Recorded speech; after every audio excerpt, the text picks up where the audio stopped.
Hi everyone, I hope you guys are having an awesome afternoon. I just wanted to go live because today is actually Rare Disease Awareness Day, and obviously everybody knows Ari has recently been or is in the process of being diagnosed with a rare disease called Glut1 deficiency syndrome, which is glucose transporter 1 deficiency syndrome. So I have some notes here because I wanted to come and kind of share some stuff with you guys to raise awareness. So I am going to ask if you wouldn't mind sharing this video for me in support of my daughter and in support of the hundreds of other people who have been diagnosed with Glut1 deficiency syndrome. They're actually working on a goal right now. They're 72% to their 100,000 that they would like to fund in order to raise more awareness and just be able to help these children and families to live the best quality of life they can and have the best treatment that they can. So I was just going to share some facts with you guys. So Glut1 is a treatable genetic disorder of the brain. And what it is the metabolism in the brain doesn't transport glucose the way that it's supposed to in order to fuel the brain. So what happens is, they have the glucose goes, travels from the protein through the spine up to the brain. This is how it's supposed to work. However, what happens is instead of the glucose making it to the brain, it's trickling to the brain. So instead of the glucose fueling the brain like it does for you and me, their brains actually starve, which is crazy. And the wild thing is, in Aria's case, she was born. She was your average newborn. She was full term. She was a C-section. And looking at her, you never would have thought there was any, she was just your average kid. That's literally what she looked like, was just your average kid. And slowly, things started kind of showing themselves around 4 months old. She started having what I knew to be seizures, but no one would listen to me, and they kept telling me that it's a tic. And one thing I want to say out there to all you parents, if you ever notice something with your child that you personally in your gut feel is not right, you feel like it's a seizure or you feel like it's something more than what's being said, go to a specialist, because I only wish that I had looked into it more when she was 4 months old and I had gone with my gut feeling, which was that it was epilepsy. And sure enough, the eye roll ended up being our very first known symptom, I guess you could say. So one of the first known symptoms of Glut1 is an eye roll around 4 months old. And Aria started rolling her eyes around 4 months old. I'd be changing her diapers, kind of talking to her, and her eyes would just kind of roll up, and she wouldn't be having and maintaining that contact with me that she usually did. So usually we'd play or whatever, and it would kind of depend, but her eyes would roll every so often. And I told them at her 1 year appointment, 2 year appointment, 3 year appointment, and then by 3.5 is when everything started getting worse. So I wanted to share some of the symptoms of Glut1 because a lot of people have never heard of Glut1 before. There's actually only a couple hundred people worldwide that have been diagnosed with Glut1, and they do believe that there are thousands more out there, whether in the epilepsy community or just in general, who could be suffering from this exact same deficiency syndrome and not even know.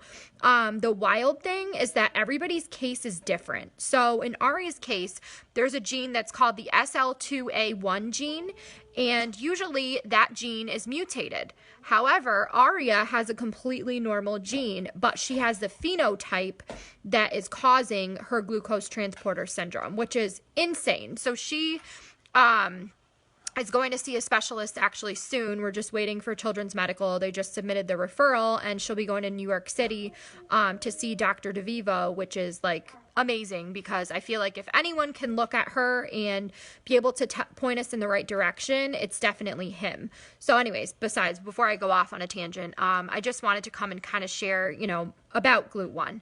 So some of the symptoms, like I said, are epilepsy at a very young age, could be something as small as an eye roll, and then seizures starting at a young age. So for Aria, about 3.5, she started falling over from seizures. I thought it was just a balance issue, and I was like, you know what? A ton of people have balance issues. A ton of kids are stumbling all the time, right? But then I started noticing that her falling wasn't just a normal kid falling. Her eyes would roll and then she would fall. So I was like, something is not right with this. And then I would notice sometimes she'd be holding something and just drop it, or she'd be sitting at the table eating her breakfast in the morning and and she'd be holding the spoon and her hand would jerk and her spoon would just fall to the ground, or she would just be in a daze where she was like staring for a few seconds, and my son would be like, something's wrong with Aria. And so we started noticing these things around 3.5, and it just kind of all started coming together at that time for us. We decided to have an EEG done, which is like the first step to diagnosing epilepsy. And we went in, had a 30-minute EEG, and sure enough, they said that she had a ton of seizures over a 30-minute time span and needed to be put on medication right away. So if I have any advice for anybody, it's if you think for a second that the epilepsy could have anything to do with sugar or carbs, try the diet first. Have a lumbar puncture done and try the diet first, because we trial and errored so many different medications and a lot of them made her symptoms worse, guys. Like some of them, she was having more seizures. She was like a zombie. She was always tired. She just like could not get a grasp on life on some of these medications. And honestly, I wish back then I had done the research and looked into the keto diet for her then, instead of jumping and listening and just jumping on the medicines right away. So anyway, so we trial and error a bunch of different medicines, and what's common with Glut1 is that a lot of the medicines don't work because it's a glucose transporter issue. It's not something that medicine can just fix, like, yes, some of the seizures, like Aria has photosensitive epilepsy too, which is triggered by light or flickers, or just going from a dark room to a light room, even just being in the car and having the sun shine through the trees a weird way and it flickers. She's triggered by that. So medication can be good for that, but not necessarily for the ones that are causing her to have 400 plus seizures a day. So anyway, epilepsy is a huge sign of Glut1. Movement and posture and balance. So Aria kind of always walked funny, and she would sometimes just jerk forward. And like I said, we just literally thought that it was like a, weird 3-year-old kid, like not really that balanced thing. But we started to realize that her posture was funny. Like she would kind of hunch. She kind of always looked like she was in pain. Which is crazy, like wild when you think about it now, but she just didn't stand up really straight, and she had a lot of trouble balancing when she was young, and even like sitting up, she would sit kind of funny as a baby, and never really occurred to me that it could be something. The other thing is speech and language. So we started noticing Aria's speech declining around 2, or like 2.5 maybe, because we kind of missed the boat on birth to 3, because she was talking enough, and I had her pediatrician had said, oh no, she's fine, she's saying more than enough words for 2, don't worry about it, she'll catch up, whatever. And then around 3 we started noticing, no, her brain's not catching up, and it felt like she was talking less than she was even at 2.5. So we were like, there's no way. Caden wants to say hi. Go ahead, Caden, say hi. Hi. So that's funny, when Caden talks it wants to tag Brian Geit in the video. You want to say hi, girly girl? There's our girly girl. Hi. I'm having fun on diet. You're having fun on your diet? Yeah. Yeah, how do you feel about the keto diet? Good. Yeah, what feels better? My back and my tummy and my eyes. Your back and your tummy and your eyes. So there you go. You have it from a 4-year-old, how she feels on the keto diet. You guys are so cute. Okay, let mommy finish my video, okay? Then you can say hi again.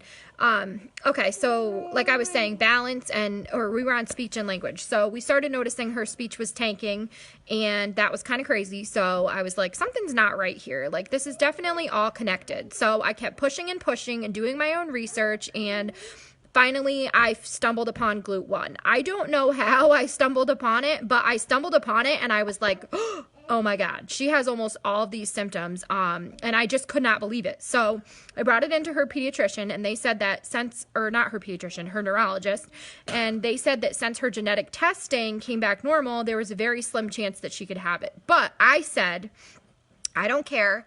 I want to find out if she has it. And I don't care if there's even a 5% chance that she has it. That's still a 5% chance. So we took her in. We had a lumbar puncture done. And what they do is they measure your glucose levels in your spine. So anyone's glucose levels on average should be around, I believe it's like 80 to 100. And Aria was at a 50, which 50 is actually pretty high for Glut1.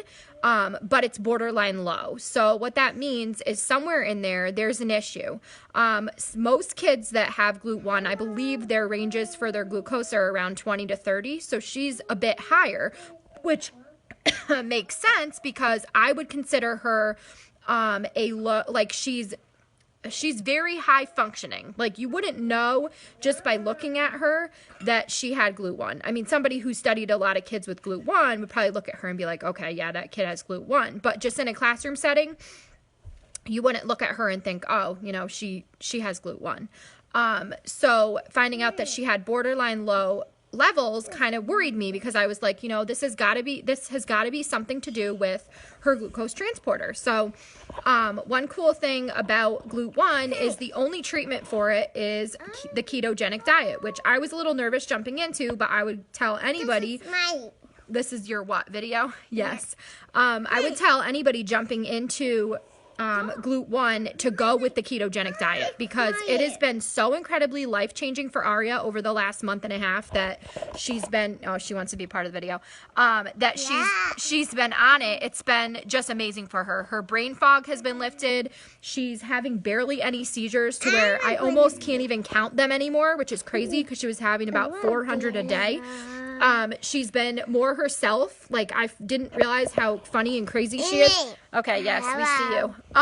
Okay, let mommy finish, honey.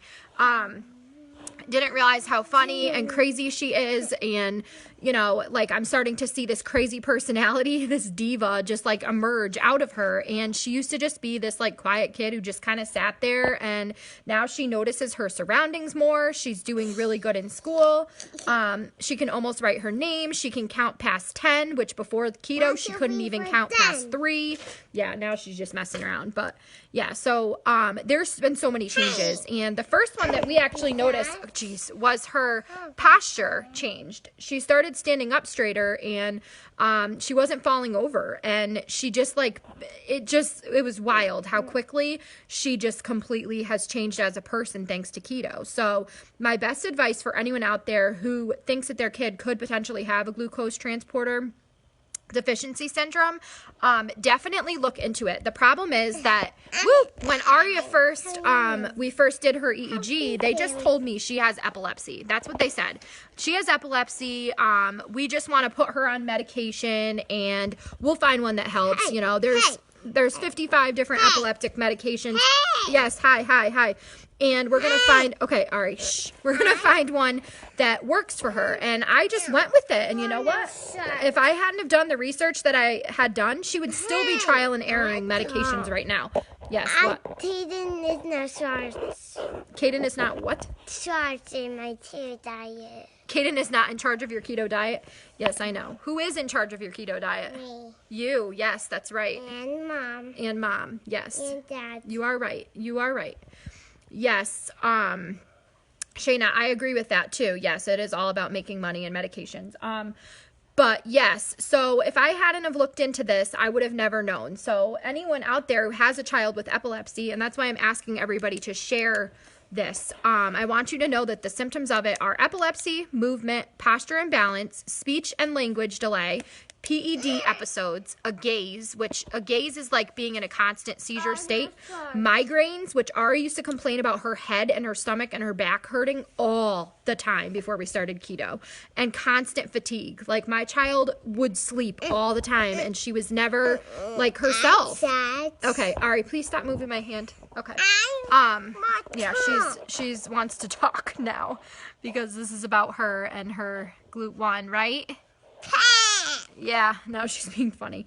But anyways, yeah, so there are thousands out there that are undiagnosed, they believe. So please share this video. We're at 72% of our goal of reaching 100,000 for funding. And if anything, I just hope that Aria's story can help others and raise awareness and bring awareness that just because your child has epilepsy doesn't mean that there isn't something else going on, and doesn't mean that you can't put them on a ketogenic diet and have things be so much better. No, not right now. Another sign is failed medication, low lumbar puncture, and then, like I said, the SLC2A1 gene. So those are those are the things. So Ari's getting antsy. So we're gonna let her talk. All right. Can you just say hi and that's it? My name's Kaden Dyke, and I'm the annoying one in Yes, this so house. these are my crazy children. All right, so I hope everyone has an awesome night. And like I said, I hope that this video reaches someone that needs to hear and know about Glut1 deficiency syndrome, which is glucose transporter 1 deficiency syndrome. Have a good night. Bye.